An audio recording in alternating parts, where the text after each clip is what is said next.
అమరాపల్లి అనే ఒక పచ్చని పల్లెటూరు. అక్కడ గురవయ్య, సుశీలమ్మ అనే దంపతులు ఉండేవారు.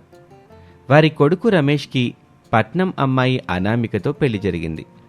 అనామికకి ఆ పల్లెటూరి వాతావరణం, అక్కడి పద్ధతులు ఏమీ అర్థమయ్యేవి కాదు. ముఖ్యంగా వస్తువుల్ని నిలవుంచుకునే పద్ధతులు చూసి ఆమె ఆశ్చర్యపోయేది. ఓ రోజు అనామిక తన అత్తగారితో మెల్లగా మాట కలిపింది. అత్తయ్యగారు, ఈ ఎండలకి పాలు పెరుగు త్వరగా పాడైపోతున్నాయి, కూరగాయలు కూడా వాడిపోతున్నాయి. మన ఇంటికి ఒక ఫ్రిడ్జ్ కొనుక్కుందాం అత్తయ్య. ఏంటమ్మా ఫ్రిడ్జా? అవన్నీ పట్టణాల్లో ఉంటాయమ్మా. ఎక్కడ పల్లెటూళ్ళలో ఫ్రిడ్జ్ తీసుకొస్తే ఊళ్ళో అందరూ ఆశ్చర్యంగా చూస్తారు. ఏదో వింత వస్తువును చూసినట్టుగా చూస్తారమ్మా. మనకెందుకు ఆ గొడవ? వద్దులేమ్మా. అదేంటత్తయ్య అలా అంటారు? ఫ్రిడ్జ్ ఉంటే మనకే కదా సౌకర్యం. అయినా మా అమ్మ వాళ్ళు మనకి ఫ్రిడ్జ్ బహుమతిగా ఇస్తామంటున్నారు. వాళ్ళు ఇస్తామన్నప్పుడు కాదు అంటే అసలు బాగోదు కదా అత్తయ్య. ఇక్కడ ఎవరింట్లోనూ అట్లాంటి లేవు కోళ్ళ. రేపు పొద్దున్న అందరూ వచ్చి వింతగా చూస్తుంటే సమాధానాలు చెప్పలేక సావాలి. చుట్టుపక్కల వాళ్ళు ఎవరేమనుకున్నా మనకెందుకు అత్తయ్య చెప్పండి? మన అవసరం మంది, మన సౌకర్యం మంది. దయచేసి ఒప్పుకోండి అత్తయ్య. సర్లేమ్మా, నువ్వంతలా అడుగుతున్నావుగా. పైగా మీ అమ్మ వాళ్ళు ఎత్తామంటున్నారు కాబట్టి సరే అంటున్నా. కానీ ఊరు జనాలు అడిగే ప్రశ్నలకి నువ్వే సమాధానాలు చెప్పుకోవాలి మరి. జాగ్రత్త. అత్తగారు సరే అనటంతో అనామిక చాలా సంతోషపడింది. వెంటనే తన పుట్టింటి వారికి ఫోన్ చేసి చెప్పింది. మరుసటి రోజే పట్నం నుంచి ఒక పెద్ద వ్యాన్లో మెరిసిపోతున్న కొత్త ఫ్రిడ్జ్ వారి ఇంటి ముందు ఆగింది. ఆ పెద్ద పెట్టెను చూసి ఊరి జనాలందరూ గురవయ్య ఇంటి ముందు గుమిగూడారు. ఏంటి సుశీల, ఏంటి పెద్ద పెట్టి? ఇందులో ఏముందేంటి? అదేనండి, మన కోడలు చెప్పిన ఫ్రిడ్జ్. దీని ఇంట్లో పెట్టుకుంటే లోపలంతా మంచు కురుసుద్దంట. ఇక ఫ్రిడ్జ్ ఇంట్లోకి రాగానే అనామిక ఎంతో ఉత్సాహంగా దాన్ని శుభ్రం చేసి స్విచ్ ఆన్ చేసింది. సుశీలమ్మ, గురవయ్య ఆ వింత వస్తువుని కొంచెం భయంగానే చూస్తున్నారు. అత్తయ్యగారు, ఇక చూడండి, పాలు పెరుగు కూరగాయలు అన్నీ ఇందులో పెట్టుకోవచ్చు. ఏవి పాడవవు, మనకి ఇబ్బందే ఉండదు. అయితే అత్తయ్య, ఇందులో ఏది పెట్టాలన్నా నన్ను ఒక మాట అడగండి. ముఖ్యంగా అరటిపళ్ళు లాంటివి అస్సలు పెట్టద్దు. అవి త్వరగా నల్లగైపోతాయి. సర్లే అమ్మా, నువ్వు చెప్పినట్టే చేద్దాం. కానీ అదేంటో విచిత్రం. రోజు పాలు పోసే శాంతమ్మ ఈరోజు పాలు పోయిలా. ఇంట్లో అసలు పాలు లేవు. మీ మామయ్య గారికి ఏమో కాఫీ ఇవ్వాలి. కాస్త మార్కెట్కి వెళ్ళి పాలు తీసుకురాగలవమ్మా? సరే అత్తయ్య, తెస్తాను. ఈ కూరగాయలు లోపల పెట్టేసి వెళ్తాను. అనామిక బుట్టలో ఉన్న కూరగాయలు తీసుకుని ఫ్రిడ్జ్ తలుపు తీసింది. తీయగానే ఆమె కళ్ళు ఆశ్చర్యంతో వెడల్పయ్యాయి. ఫ్రిడ్జ్ లోపల ఖాళీగా ఉండాల్సిన చోట ఒక పెద్ద వెండి పాత్ర నిండా తెల్లటి పాలు కనిపించాయి. అత్తయ్యగారు, అత్తయ్యగారు, త్వరగా రండి, ఫ్రిడ్జ్లో పాలున్నాయి. ఏంటమ్మా, పాలుండడం ఏంటి? మీ మామయ్య గారు గాని రమేష్ గారు గాని అసలు పాలు తీసుకురాలేదు కదా. అప్పుడే గురవయ్య అక్కడికి వస్తూ, ఏవేం సుశీల, ఎందుకలా కంగారు పడుతున్నారు? యావండి, ఈ వింత చూడండి. మన కోడలు తెచ్చిన ఈ పెట్టిలో పాలు ప్రత్యక్షమయ్యాయి. అసలు ఇందులో పాలు ఎవరు పోసారు? నాకు కూడా అర్థం కావడం లేదు మామయ్య గారు. నేను ఇప్పుడే కదా ఆన్ చేశాను. మరి ఈ పాలు ఎక్కడి నుంచి వచ్చాయి? గురవయ్య నెమ్మదిగా ఆ పాత్రను బయటకు తీసి చూశాడు. పాలు చాలా చిక్కగా చల్లగా ఉన్నాయి. పాత్ర మీద ఏదో వింతైన గుర్తు మెరుస్తుంది. అమ్మో, ఇదంతా చూస్తుంటే నాకు భయమే వస్తుంది. ఇందులో పాలు అవే పుడతాయి ఏంటి? లేక మన కోడలో పట్నం నుండి ఏదైనా మాయ పెట్టి తెచ్చిందా? అత్తయ్యగారు, నేనేం మాయ చేయలేదు. కానీ ఈ పాలు చూస్తుంటే అచ్చం మాయలాగే ఉంది. అందరూ ఆశ్చర్యంగా చూస్తూనే ఉంటారు. అప్పుడు అనామికకి ఒక ఆలోచన వచ్చింది. అత్తయ్యగారు, మామయ్య గారు, నాకు ఒక సందేహం వస్తుంది. ఒకసారి ఊరికి మనం ఇంకేమైనా కావాలని కోరుకుందామా? అలా కోరుకోగానే అక్కడ ప్రత్యక్షమైందంటే ఖచ్చితంగా ఇది మాయా ఫ్రిడ్జ్ అని మనకు అర్థమవుతుంది. అట్టాగేనమ్మా, అట్టాగే చేద్దాం. నాకేమో దానిమ్మ పళ్ళు అంటే చాలా ఇష్టం. నాకు కొన్ని దానిమ్మ పళ్ళు కావాలి. సుశీలమ్మ అలా కోరుకోగానే అందరూ ఆత్రుతగా మళ్లీ ఫ్రిడ్జ్ తలుపు తెరిచి చూశారు. ఆశ్చర్యం, అందులో తాజా దానిమ్మ పళ్ళున్నాయి. వాటిని చూసి అందరూ నోట్లో వేళ్లేసుకున్నారు. అత్తయ్య, ఇది నిజంగానే మాయా ఫ్రిడ్జ్. ఇది ఏది కోరుకుంటే అది వస్తుందనుకుంటా. ఇక అప్పటినుంచి వాళ్ళకి కావాల్సినవన్నీ వరుసగా కోరుకోవటం మొదలుపెట్టారు. బంగారం, డబ్బు, నగలు, ఇలా కోరుకున్నవన్నీ ఆ ఫ్రిడ్జ్లో ప్రత్యక్షమవుతుంటే వాటన్నిటినీ చూసి వాళ్ళు అమితంగా సంతోషపడిపోతూ ఉంటారు. అబ్బబ్బబ్బా, చూసారా మన జీవితం ఎట్టా మారిపోయిందో? మనకసలు కష్టాలే ఉండవు. మనం బాగా డబ్బున్న వాళ్ళం అవుతాం సుశీల. అందరూ ఆ ఆనందంలో మునిగిపోయి ఉంటే ఇంటి నుంచి బయట ఎవరో పిలుస్తున్న శబ్దం వినిపిస్తూ ఉంటుంది అనామికకి. అనామిక గారు, ఎవరైనా ఉన్నారా? అదే, మీరు చూసుకుంటూ ఉండండి, నేను బయటికి వెళ్ళొస్తాను. అనామిక కంగారుగా బయటకు రాగానే ఎదురుగా డెలివరీ బాయ్ని చూసి ఆశ్చర్యపోయింది. ఆ డెలివరీ బాయ్ ముఖంలో ఆందోళన కనిపిస్తుంది. మేడం, ఒక చిన్న పొరపాటు జరిగింది మేడం. మీకు డెలివరీ అయిన ఫ్రిడ్జ్ ఒకటి, మీరు తీసుకోవాలి అనుకున్న ఫ్రిడ్జ్ మరొకటి. పొరపాటున వేరే వాళ్ళ ఫ్రిడ్జ్ మీకు డెలివరీ అయింది. మీరు దాన్ని రిటర్న్ ఇచ్చేయండి. నేను మీ ఫ్రిడ్జ్ని ఇప్పుడే తీసుకొస్తాను. డెలివరీ బాయ్ ఆ మాట అనగానే అనామిక కంగారు పడిపోయింది. ఏం చేయాలో అర్థం కాక ఒక్క నిమిషం ఆగండి అని చెప్పి వేగంగా ఇంట్లోకి వెళ్ళింది. అక్కడ బంగారం డబ్బు చూసుకుంటున్న అత్తగారు మామయ్యలకి జరిగిన విషయం చెప్పింది. అత్తయ్య, బయట డెలివరీ బాయ్ వచ్చాడు. పొరపాటున వేరే వాళ్ళ ఫ్రిడ్జ్ మనకి ఇచ్చాడట. దాన్ని వెనక్కి ఇచ్చేయమంటున్నాడు. దానికెందుకమ్మా అంత కంగారు పడతావు? ఆ ఫ్రిడ్జ్లో నుంచి వస్తున్న డబ్బు ముందు వాడికి ఎంతకు కావాలంటే అంతకు ఇచ్చేసేయి. వాడు ఆ డబ్బు తీసుకుని వెళ్ళిపోతాడు. ఈ ఫ్రిడ్జ్ మన దగ్గరే ఉండాలి. అవును కదా మావయ్య, నేనే అనవసరంగా కంగారు పడ్డాను. అలాగే చెప్తాను. అనామిక ఫ్రిడ్జ్లో ఉన్న డబ్బు నుంచి కొన్ని కట్టలు తీసుకుని బయటకు వచ్చింది. డెలివరీ బాయ్ చేతిలో పెట్టి, ఇదిగో, నీకెంత కావాలంటే అంత తీసుకో, కానీ ఈ ఫ్రిడ్జ్ మాత్రం మా దగ్గరే ఉంటుంది అని చెప్పింది. అవునా అండి, ఇంత డబ్బు ఎందుకు ఇస్తున్నారు? ఆ డెలివరీ బాయ్ ఆశగా నోట్ల కట్టల వైపు చూశాడు. కానీ ఒక్క నిమిషం కూడా గడవక ముందే అతని ముఖం మారిపోయింది. నోట్లను నిశితంగా పరిశీలించి కోపంగా అనామిక వైపు చూశాడు. ఏంటమ్మా ఇది? అన్ని నోట్ల మీద ఒకే సీరియల్ నెంబర్ ఉంది. ఇది దొంగ డబ్బా. ఇప్పుడే పోలీసులకి ఫోన్ చేసి మీ సంగతి చెప్తాను. ఏంటి, దొంగ డబ్బా అంటున్నారా? ఏది, ఒకసారి ఇలా ఇవ్వండి. అనామిక ఆ నోట్లను లాక్కుని చూసింది. నిజమే, 100 నోట్లు ఉంటే 100 నోట్ల మీద ఒకే నెంబరు ఉంది. అది చూసి అనామిక తన మనసులో, ఓహో, ఇదా సంగతి. ఇది ఉన్న వాటిని రెట్టింపు చేస్తుంది, కానీ సాంకేతిక విషయాలు దానికి తెలియదు కనుక సీరియల్ నెంబర్ మార్చట్లేదు. దీనికి ఇలా కాదు, ఇంకోలా చెప్పు చూడాలి. ముందు ఈ గండం నుంచి బయటపడాలి. అనామిక వెంటనే తేరుకుని డెలివరీ బాయ్తో వాదనకు దిగింది. చూడు బాబు, ఇదేం దొంగ డబ్బు కాదు. మాకు సీరియల్ నంబర్లన్నీ వేరువేరుగానే కనిపిస్తున్నాయి. నీకేంటి అలా కనిపించట్లేదా? నీ కళ్ళు కనిపించట్లేదేమో. అనవసరంగా మమ్మల్ని ఎందుకు నిందిస్తున్నావు? నాకు కనిపించట్లేదు మేడం. అన్ని నోట్ల మీద ఒకే నెంబర్ ఉంది. మీరు నన్ను మోసం చేస్తున్నారు. ఇప్పుడే పోలీసులకి ఫోన్ చేస్తాను.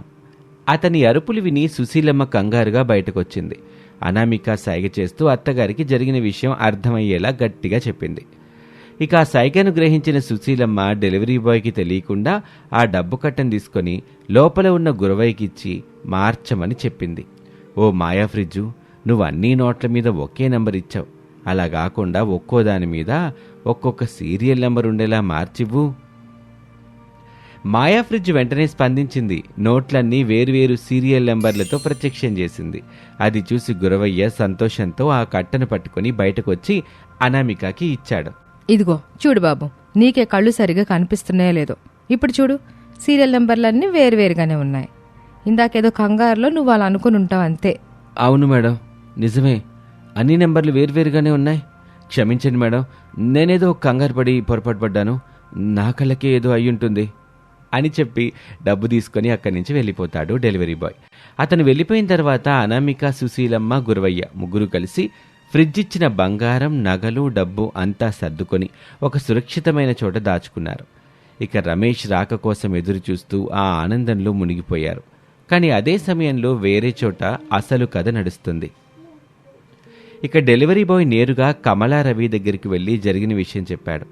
ఆ మాటలు వినగానే కమలా రవి ఒక్కసారిగా ఉలిక్కిపడ్డారు. విన్నావా, మనం పూజలు చేస్తే స్వామీజీ దీవించాడు కదా, ఈ ఫ్రిడ్జ్ మాయా ఫ్రిడ్జ్గా మారుతుందని. అది పొరపాటున అనామిక వాళ్ళ ఇంటికి వెళ్ళింది. ఆ డెలివరీ బాయ్కి అంత డబ్బు ఇచ్చారంటే ఖచ్చితంగా వాళ్ళకి దీని మాయాజాలం తెలిసే ఉంటుంది.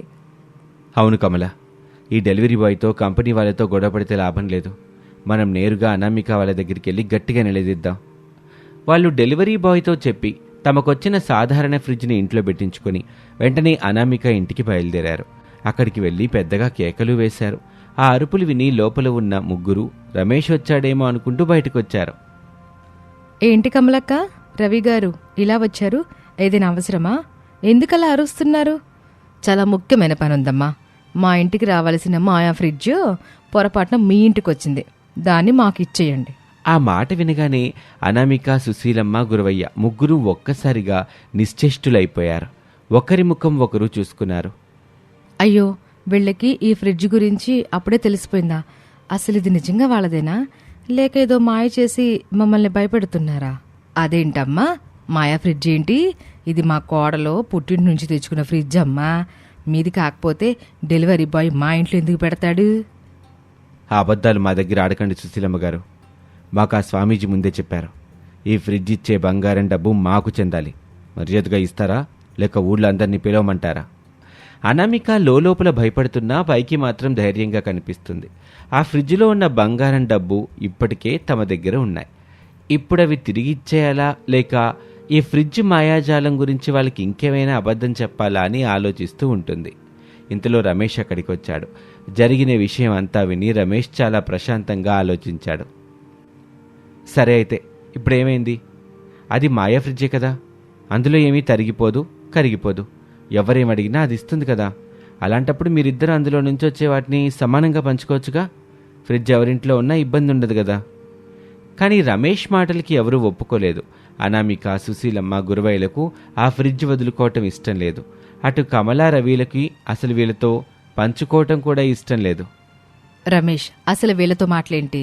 మా ఫ్రిడ్జ్ మాకు కావాలంతే అంటూ కమలా ఫ్రిడ్జ్ దగ్గరికి వెళ్ళి దాన్ని పట్టుకొని బయటకు లాగటం మొదలుపెట్టింది. అనామిక వాళ్ళు అడ్డుపడి దాన్ని ఇటువైపు లాగారు. ఇరు వర్గాలు ఆ ఫ్రిడ్జ్ కోసం అటు ఇటు లాగుతూ పెద్దగా అరుచుకుంటున్నారు. అదంతా చూస్తున్న రమేష్కి అసహ్యంగా అనిపించింది. అసలు మీ బాధ నేను చూడలేకపోతున్నాను. ఏంటి అరుపులు? మీ స్వార్థం చూస్తుంటే అసలు మాయా ఫ్రిడ్జ్ మాయమైపోతే ఏ గొడవ ఉండదేమో అనిపిస్తుంది. రమేష్ అలా అన్నాడో లేదో, మరుక్షణమే అది అందరి కళ్ళ ముందే మాయమైపోయింది. అక్కడున్న వాళ్ళంతా ఒక్కసారిగా సైలెంట్ అయిపోయారు. అయ్యో, ఎంత పనిచేశారండి! మాయా ఫ్రిడ్జ్ మాయమైపోనగానే అది మాయమైపోయింది. ఇప్పుడు రమ్మన్నా రాదనుకుంటా. ఒకసారి మళ్ళీ చెప్పండి రమేష్ గారు, రమ్మని. రమేష్ ఎన్నిసార్లు మాయా ఫ్రిడ్జ్ తిరిగిరా అని పిలిచినా అది రాలేదు. దీంతో అనామిక రమేష్ను నానా తిట్లు తిట్టింది. సరే, జరిగినేదో జరిగిపోయింది. ఆ మాయా ఫ్రిడ్జ్ నుంచి ఇప్పటికే చాలా డబ్బు, చాలా నగలు వచ్చాయిగా, వాటినైనా సమానంగా పంచుకోండి. నా మాట ఇప్పుడైనా వింటారా లేదా? ఇక ఏమీ చేయలేక అనామిక, కమల ఇద్దరూ సరేనన్నారు. వచ్చిన డబ్బుని, నగల్ని అందరూ సమానంగా పంచుకున్నారు. అంతా సద్దుమణిగాక రమేష్ వాళ్ళతో ఇలా అంటాడు. ఇందాకే ఇలా బుద్ధిగా ఉంటే ఆ మాయా ఫ్రిడ్జ్ మన దగ్గరే ఉండేదిగా. మీ స్వార్థం వల్లే దాన్ని పోగొట్టుకున్నారు. మీలో స్వార్థం లేకపోతే అది మళ్ళీ తిరిగి వస్తుంది అనుకుంటా. రమేష్ ఆ మాట అనగానే అద్భుతం జరిగినట్టు మాయా ఫ్రిడ్జ్ మళ్ళీ అదే చోట ప్రత్యక్షమైంది. దాన్ని చూసి అందరూ ఎంతో సంతోషపడ్డారు. వారిలో ఉన్న స్వార్థం పూర్తిగా తొలగిపోయింది. నిజమేనండి, ఇక నుంచి మనకి స్వార్థం వద్దు. ఈ ఫ్రిడ్జ్ సహాయంతో మనమందరికీ మంచి పనులు చేద్దాం. అనుకున్న విధంగానే వాళ్ళ ఆ మాయా ఫ్రిడ్జ్ను ఉపయోగించి ఊళ్ళోని పేదలకు సహాయం చేయటం మొదలుపెట్టారు. అమరాపల్లి గ్రామం అంతా సంతోషంతో నిండిపోయింది. ఇది వాల్టి కథ. మరొక ఆసక్తికర కథలో మళ్ళీ కలుద్దాం. అంతవరకు సెలవు, నమస్తే. శారద మరియు ప్రసాదుల కుటుంబం అంటే తెలియని వారు లేరు.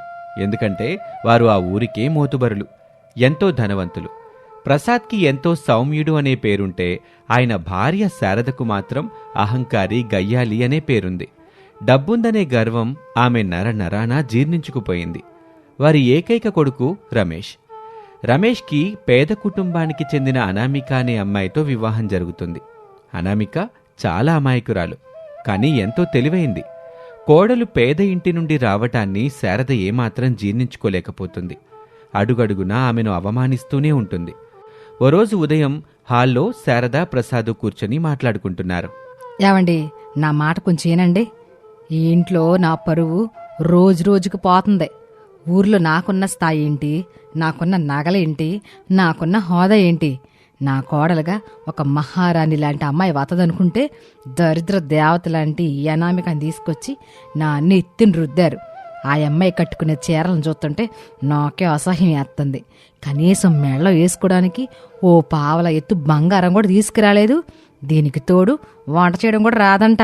శారదా, కొంచెం నెమ్మదిగా మాట్లాడు. ఆ పిల్లకి వినబడితే ఎంత బాధపడుద్ది. డబ్బు, నగలు ఇయ్యాలుంటాయి, రేపు పోతాయి. కానీ మనిషి గుణం ఎప్పటికీ నిలిచుంటుంది. అనామిక పేద ఇంటి నుండి వచ్చిన మాట వాస్తవమే, కానీ ఆమె మనస్సు చాలా మంచిది, అనుకువగా ఉంటుంది. మన రమేష్కి తగ్గ భార్య. నువ్వెందుకు పదే పదే ఆస్తుల గురించి అంతస్తుల గురించి మాట్లాడి ఆ పిల్లనట్ట ఏదిస్తావు? అబ్బో, మీకంతా ఆ పిల్ల జపమే. మీ అబ్బాయి మీరు కలిసి ఆ పేదదాన్ని నెత్తిని కిరీటం పెట్టి ఊరేగించండి. నేను మాత్రం దాన్ని నా కోడలుగా ఎప్పటికీ అంగీకరించలేను. నా స్టేటస్కి దాని స్టేటస్కి నక్కకే నాగలోక అనుకున్నంత తేడా ఉంది. అయినా ఇప్పుడేదో దానికి వంద పాడుతున్నారు కదా, అసలు విషయం మర్చిపోయారా? రేపు మన ఊరి పెద్దల్ని బంధువుల్ని అందరినీ మన ఇంటికి విందు భోజనానికి పిలిచామా? ఊరందరికీ నా చేతి వంట రుచి ఏంటో, నా దర్పమేంటో చూపించాలని నేను ఎప్పటి నుంచో అనుకుంటున్నాను. ఆ బాధ్యత ఈ పేద కోళ్ళకిద్దామంటారా? ఇస్తే పొరువు బజాన పడ్డం ఖాయం. అలా వారి సంభాషణ వింటూ రమేష్ అనామిక అక్కడికొస్తారు. అనామిక కళ్ళల్లో నీళ్లు తిరుగుతూ ఉంటాయి. అమ్మా, ఎప్పుడు తనని పేద అని ఎందుకు దెప్పిపొడుస్తావు? తను నా భార్య, ఈ ఇంటికి కోడలు. అనామిక వంటలు చాలా బాగా చేస్తుంది. కావాలంటే నిన్న తను చేసిన పప్పుచారు ఎంత అద్భుతంగా ఉందో నువ్వే చూసావుగా. పప్పుచారు చేసిందా? ఈ ఊరు పెద్దలకి బంధువులకి విందు భోజనంలో ఆ పప్పుచారు పోసి పంపుతావా రమేష్? ఎంత తెలివి తక్కువ వాడురా నువ్వు. విందు భోజనాలంటే రకరకాల వంటలు ఉండాలి. కూరలని, బిర్యానీలని, పచ్చళ్ళు, స్వీట్లు ఉండాలి. అదంతా ఆ దరిద్రపు గొట్టు కోడలు చేయగలదా? దీని పుట్టింట్లో ఎప్పుడైనా అసలు బిర్యానీ వాసన చూసిందా అది? అత్తయ్య, దయచేసి మా పుట్టింటిని ఏమనకండి. నేను పేదదాన్నే కావచ్చు, కానీ మా అమ్మ నాకన్నీ నేర్పించింది. ఏ వంటనైనా ప్రేమతో చేస్తే అది అమృతంలా మారుతుందని చెప్పింది. రేపటి విందు బాధ్యత నాకు అప్పగించండి. నేనందరికీ నచ్చేలా వంటలు చేస్తాను. నాపై కొంచెం నమ్మకం ఉంచండి అత్తయ్య. నాకే సవాలు విసురుతావా? సరే, రేపు విందు భోజనాల్లో ప్రధాన వంటకం నువ్వే చెయ్యాలి. అందరూ ఏలెత్తి చూపించేలా నేను ఒక షరత పెడుతున్నాను. నీకు బియ్యం, ఇంట్లో మిగిలిపోయిన కొన్ని మసాలా దినుసులు, ఒకే ఒక కూరగాయ మాత్రం ఇస్తా. ఇంకా ఏ ఇతర కూరగాయలు గాని, పనీరు గాని, మాంసం గాని నువ్వు వాడకూడదు. ఇంట్లో ఒక పెద్ద పుచ్చకాయ మాత్రం ఉంది. ఆ పుచ్చకాయను ఉపయోగించి నువ్వు బిర్యానీ చెయ్యాలి. విన్నావా? పుచ్చకాయ బిర్యానీ. ఇది నా సవాల్. చేయగలవా? శారదా, ఇదేం పంతం? పుచ్చకాయతో బిర్యానీ ఎవరైనా చేస్తారా? ఎప్పుడైనా నిన్నావా? ఆ పిల్ల ఏదో మంచి కూర చేస్తుందిలే. ఎందుకిలా అసాధ్యమైన పనులు చెప్పి ఆ పిల్లని అవమానిస్తావు? రేపు విందుకొచ్చే వాళ్ళు ఏమనుకుంటారు? అవునమ్మా, ఇదేం విడ్డూరం? పుచ్చకాయతో ఎవరైనా బిర్యానీ వండుతారా? అనామికని కావాలని నువ్వు విరికించాలని చూస్తున్నా. నీ కోపం నా మీద చూపించమ్మా, కానీ అనామిక మీదొద్దు. ఆ పుచ్చకాయ తీసేసి కనీసం ఏవైనా 2 కూరగాయలు ఇవ్వమ్మా. నా మాట ఇంటే ఏనండే, లేకపోతే రేపు విందు ఆపేయండి. ఆ పుచ్చకాయతో బిర్యానీ చెయ్యాలి. ఒకవేళ రుచిగా లేకపోతే విందుకొచ్చిన అందరి ముందు తను తన పేదరికాన్ని ఒప్పుకొని నాకు వంట రాదు, నేను ఇంటికి పనికిరానని నన్ను క్షమాపణ అడగాలి. అంగీకారమేనా? నాకు అంగీకారమే అత్తయ్య. మీరు చెప్పినట్లుగానే ఆ పుచ్చకాయతోనే నేను బిర్యానీ చేస్తాను. మీరు ఆశ్చర్యపోయేలా ఆ వంటకం ఉంటుంది. ఒకవేళ అందరికీ నచ్చకపోతే మీరు చెప్పినట్లే అందరి ముందు క్షమాపణలు అడుగుతాను.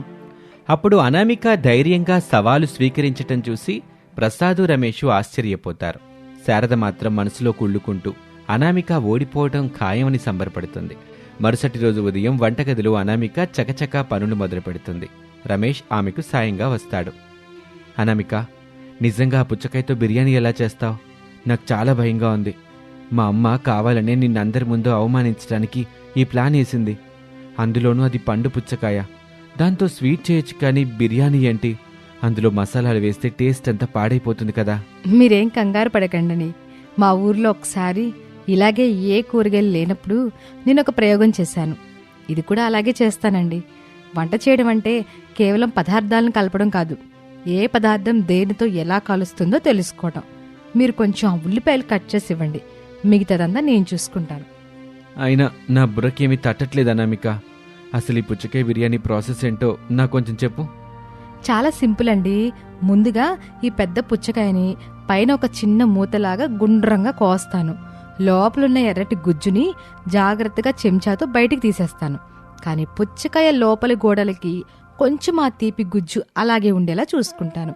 ఆ తర్వాత తీసిన గుజ్జులో సగం జ్యూస్ చేసి పక్కన పెడతాను. ఇప్పుడు ఆ పుచ్చకాయ ఒక పెద్ద గిన్నెలాగా, కుండలాగా తయారైంది చూసారా? అవును, అచ్చం ఒక ఆకుపచ్చని మట్టి కుండలాగా ఉంది. ఆ తర్వాత ఏం చేస్తావు? ఇప్పుడు మనం బియ్యాన్ని సగం ఉడికించుకుని పక్కన పెట్టేసుకుందాం. అత్త ఇచ్చిన కొద్దిపాటి మసాలా దినుసులు అంటే లవంగాలు, యాలకులు, దాల్చిన చెక్క, షాజీరా వీటిని ఉల్లిపాయలతో కొద్దిగా అల్లం వెల్లుల్లి పేస్ట్తో వేయించి మంచి గ్రేవీలాగా చేసేస్తాను. దీంట్లో కొంచెం పుదీనా, కొత్తిమీర కూడా వేస్తాను. ఇప్పుడు ఈ మసాలా మిశ్రమాన్ని సగం ఉడికిన బియ్యాన్ని లేయర్లుగా ఈ పుచ్చకాయ కుండలో వేస్తాను. అద్భుతం అనామిక, నాకైతే వింటుంటేనే నోరూరుతుంది. కానీ ఈ పుచ్చకాయ తీపి ఈ మసాలా ఘాటు ఎలా కలుస్తాయి? అక్కడే ఉందండి అస్సలు కిటుకు. బియ్యం వేశాక పైన కొద్దిగా నెయ్యి వేసి ఇందాక తీసి పక్కన పెట్టిన పుచ్చకాయ జ్యూస్ ఉంది కదా, నీళ్ళకి బదులుగా అది కొద్దిగా చల్లేస్తా. ఆ తర్వాత పుచ్చకాయ మూత పైన పెట్టి గోధుమ పిండితో గాలి బయటికి వెళ్లకుండా దమ్ చేసేస్తా. దీన్ని కట్టెల పొయ్యి మీద తక్కువ మంటపై ఒక అరగంట సేపు ఉడికించేస్తా. పుచ్చకాయ లోపల నీటి శాతం, ఆ తీపిదనం మసాలాలతో కలిసి ఆ బియ్యానికి పడుతుంది. అప్పుడు ఘాటు, స్వల్పమైన తీపి, పుల్లటి రుచులు అన్నీ కలిసి ఒక అద్భుతమైన రుచి వస్తుంది. వావ్ అనామిక, నీ తెలివితేటలకి నా జోహార్లు. నీ వంట మీద, నీ ఆత్మవిశ్వాసం మీద నాకు పూర్తి నమ్మకం వచ్చింది. నువ్వు తప్పకుండా మా అమ్మ మనసు గెలుచుకుంటావు. అలా రమేష్ సహాయంతో అనామిక వంటగదిలో అద్భుతం సృష్టించింది. మధ్యాహ్న సమయానికి ఊరి పెద్దలు, బంధువులు అంతా శారద వాళ్ళ ఇంటికి చేరుకున్నారు. హాల్లో పెద్ద పెద్ద ఆకులు వేసి అందరినీ భోజనానికి కూర్చోపెట్టారు. శారద పట్టుచీర కట్టుకుని అందరికీ స్వాగతం పలుకుతూ హడావిడి చేస్తుంది. రండి సర్పంచ్ గారు, కూర్చోండి. ఈరోజు మా కోడలు అనామిక ఒక ప్రత్యేకమైన వంటకం చేసింది. మీరంతా తిని ఆశీర్వదించాలి. అలా అని శారద తన మనసులో, దీని పరువు తీయకపోతే నా పేరు శారద కాదు, ఏ గడ్డుండిందో ఏంటో. అవునా శారదమ్మా, మీ కోడలు చాలా గుణవంతురాలని ఊర్లో అంతా అనుకుంటున్నారు. ఈరోజు ఆమె చేతి వంట తినే అదృష్టం కూడా దక్కింది మాకు. ఇంతకీ ఆ స్పెషల్ వంటకం ఏంటి? అదేంటో నేను చెప్పడం కంటే మీరే రుచి చూస్తే బాగుంటది. అనామిక, ఏది ఆ వంటకం తీసుకురమ్మా, మన అతిథులు ఎదురు చూస్తున్నారు. అలా అనుకుంటూ ఉండగానే అనామిక చేతిలో ఒక పెద్ద పళ్ళెంతో హాల్లోకొస్తుంది. ఆ పళ్ళెంలో ఒక పెద్ద పుచ్చకాయ ఉంది. దాని చుట్టూ పుదీనా ఆకులతో అందంగా అలంకరించి ఉంది. అందరూ ఆశ్చర్యంగా ఆ పుచ్చకాయ వైపే చూస్తున్నారు. అప్పుడు బంధువు కాంతారావు ఇలా అంటాడు. ఏమిటమ్మా శారదా, విందు భోజనం అన్నావు, కడుపు నిండా వడ్డించకుండా ఈ పండు పుచ్చకాయని తీసుకొచ్చారేంటి?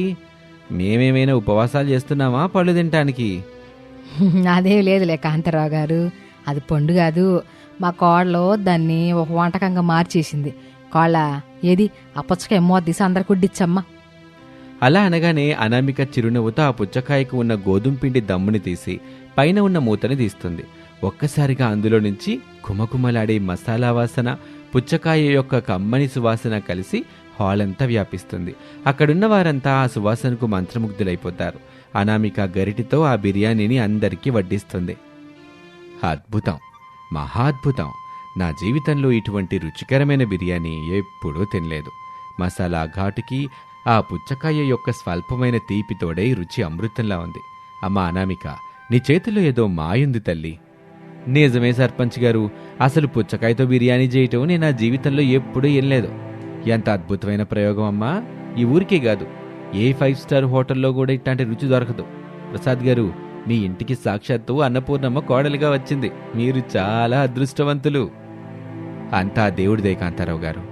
నా కోడలు ఎప్పుడు ఇలాగే ప్రేమతో వంట చేస్తుంది, అందుకే ఇంత రుచి. ఆ సమయంలో అందరూ అనామికని ఆకాశానికి ఎత్తుతూ పొగుడుతుంటే శారద ముఖంలో రంగులు మారుతున్నాయి. ఆమెకి ఏం మాట్లాడాలో అర్థం కావటం లేదు. తన కళ్ళ ముందే తన కోడలికి ఇంతటి ప్రశంసలు రావటం ఆమె ఊహించలేదు. అమ్మా, అందరూ తిని ఎంతో మెచ్చుకుంటున్నారు.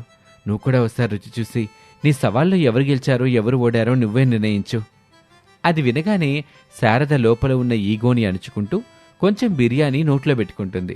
రుచి చూసిన వెంటనే ఆమె కళ్ళల్లో నీళ్లు తిరుగుతాయి. ఆ రుచి ఆమెకి ఒక కొత్త ప్రపంచాన్ని పరిచయం చేసినట్లు అనిపిస్తుంది. ఏంటత్తయ్య, రుచి లేదా? నేనేదైనా తప్పు చేసుంటే క్షమించండి. నేను మీరు చెప్పినట్లుగానే కేవలం పుచ్చకాయ మసాలాలు మాత్రమే వాడానత్తయ్య. అనామేక, నన్ను క్షమించమ్మా. నేను నీ పేదరికాన్ని చూసి ఎంతో అవమానించాను. డబ్బు నాగలుంటేనే మనుషులకి విలువ అనుకున్నా. కానీ నీ సంస్కారం, నీ వినయం, నీ తెలివితేటల ముందు నా డబ్బంతా దిగదూడిపోయినని ఇవాళ అర్థమైందమ్మా. ఏమీ లేని వంటగదిలో కేవలం ఒక పుచ్చకాయతో తీయటి అద్భుతాన్ని సృష్టించావు చూడు. నా మనసులో ఉన్న అహంకారాన్ని కూడా ఈ బిర్యానీలాగే మసాలాలేసి కరిగించేసావు. ఇప్పటికైనా నీకు కనువిప్పు కలిగినందుకు చాలా సంతోషంగా ఉంది శారదా. కోళ్ళంటే ఇంటికి పనమ్మాయి కాదు, ఇంటికి మహాలక్ష్మి అని ఇప్పటికైనా గ్రహించు. గ్రహించానండి, పూర్తిగా గ్రహించా. అమ్మా అనామేక, ఎన్నాళ్ళు నిన్ను కోడలుగా కాదు ఓ శత్రువులో చూసానమ్మా. కాని నువ్వు నా పరువు తీయకుండా ఊరందరి ముందు నా పరువు నా ఆకాశానికిత్తు. ఈ పుచ్చకాయ బిర్యానీ వంటకం కాదు తల్లి, నాలో నా అజ్ఞానాన్ని పోగొట్టిన ఒక ఔషధం. ఇక నుంచి నువ్వు నా కోడలు కాదు, నా కన్ను కూతురువి. అత్తయ్య, మీరు నన్ను అర్థం చేసుకున్నందుకు నాకు చాలా ఆనందంగా ఉంది. మనసులో ప్రేమ ఉంటే చాలత్తయ్య, అది పూరి గుడిసైనా పెద్ద భవంతైనా సంతోషానికి ఏ లోటు ఉండదు. చూసారా సర్పంచ్ గారు, మా అనామిక చేసిన పుచ్చకాయ బిర్యానీ కేవలం కడుపునే కాదు, మా అమ్మ మనసును కూడా నింపేసింది. అవును బాబు, ఇదొక అద్భుతమైన రోజు. మీ కుటుంబం ఎప్పుడూ ఇలాగే ఆనందంగా కలిసిమెలిసి ఉండాలని మనస్ఫూర్తిగా ఆశీర్వదిస్తున్నాను. అనామిక, నువ్వు మా ఊరికి ఆదర్శంగా నిలిచావు తల్లి. ఆ రోజు జరిగిన ఆ విందు భోజనం గురించి ఆ ఊరి ప్రజలు ఎన్నో సంవత్సరాల పాటు కథలు కథలుగా చెప్పుకున్నారు. శారద తన అహంకారాన్ని పూర్తిగా వదిలేసి అనామికను అపురూపంగా చూసుకోవటం మొదలుపెట్టింది. అత్తాకోడళ్ల మధ్య ఉన్న ఈ ప్రేమ రోజురోజుకు పెరిగింది. ప్రసాదు, రమేష్లు ఇద్దరూ తమ ఇంట్లో వెల్లివిరుస్తున్న ఆనందాన్ని చూసి మురిసిపోయారు. అనామిక తన తెలివితేటలతో, మంచితనంతో అత్తగారింట్లో శాశ్వతమైన స్థానాన్ని సంపాదించుకుంది. ఇది వాల్టి కథ. మరొక ఆసక్తికర కథలో మళ్ళీ కలుద్దాం. నమస్తే.